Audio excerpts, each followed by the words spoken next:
By now, we're all familiar with the repeated claims that the Syrian government carried out a chemical gas attack against its own citizens on multiple occasions, and there has been a great deal of evidence to show that many of these attacks had never actually happened, including the Swedish Doctors for Human Rights organization showing that the medical treatment given to those alleged victims not only did not correspond to the proper medical care that you would give someone for a chlorine gas attack, but that some of the treatments given would have actually killed the patients had they not actually already been dead.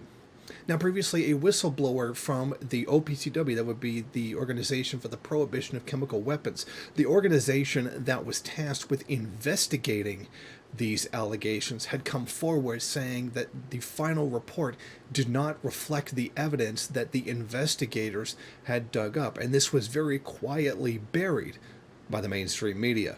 Yet, it appears now a second whistleblower has come forward and did speak to the BBC. Now, this is a journalist who has won awards, so he's not a nobody, and he's on the BBC. So this is actually mainstream.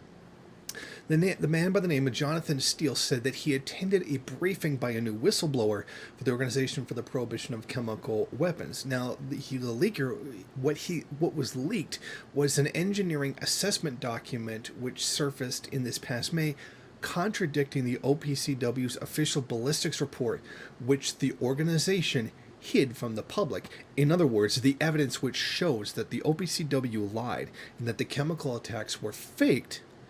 He is showing the proof that shows that the attack was fake and that it was covered up by the OPCW itself.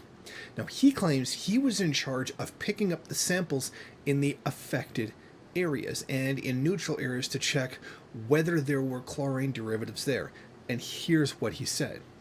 And he found that there was no difference. So it rather suggested there was no chemical gas attack, because in the buildings where the people allegedly died were no extra chlorinated organic chemicals than in the normal streets and elsewhere. And I put this to the OPCW for comment, and they haven't replied. But it rather suggests that this was a lot of propaganda. So once again, we are faced with the truth that these allegations of chemical attacks carried out by the Syrian government are absolutely untrue, and this has been part of an ongoing propaganda effort by the United States, by the so-called anti-war Trump, which a lot of people seem to continue to believe is actually true, creating the justifications for imperialism inside the country. Now, as we've seen, things have developed quite significantly since the last time there was these allegations of chemical attacks. The United States pulled out, abandoned the Kurds, and then returned to the region, only to send U.S. forces to control the oil fields inside the country, which is like the most honest thing the United States has ever said. That they were returning to the country to protect the oil fields? I mean, it's complete and utter nonsense. I mean, there's been so much revealed that this whole war was about oil to begin with. This was about the oil and gas inside the country. The United States is literally sending the army to control the oil there. I mean, they just outright said it. It wasn't even just Trump in like a gaffe where he didn't know that he wasn't supposed to say that. But Secretary of State Mike Pompeo has done the same thing as well. The United States has completely revealed its hand. I mean, everybody already knows that this is about the oil, that this is about energy resources, the petrodollar, etc.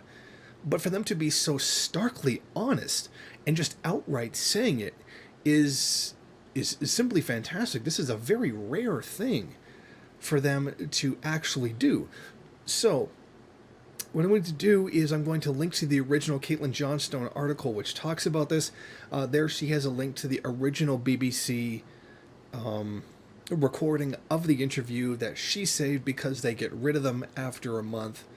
hoping that this would probably just go away very quickly. So there is still recordings of this interview that took place. I will link to her post on Medium that links to several sources that confirms everything that I'm saying here. And hopefully this will open up the eyes of a lot of people who have continually said that this was about fighting for freedom or fighting against ISIS, when really this was nothing more than about capturing the oil fields of Syria to begin with. Thank you for watching. If you like this program, then please head over to my Patreon page and set up a monthly donation. It's your donations that keep this program running. Also, if you would like, please rate, comment, subscribe, and share in various social media.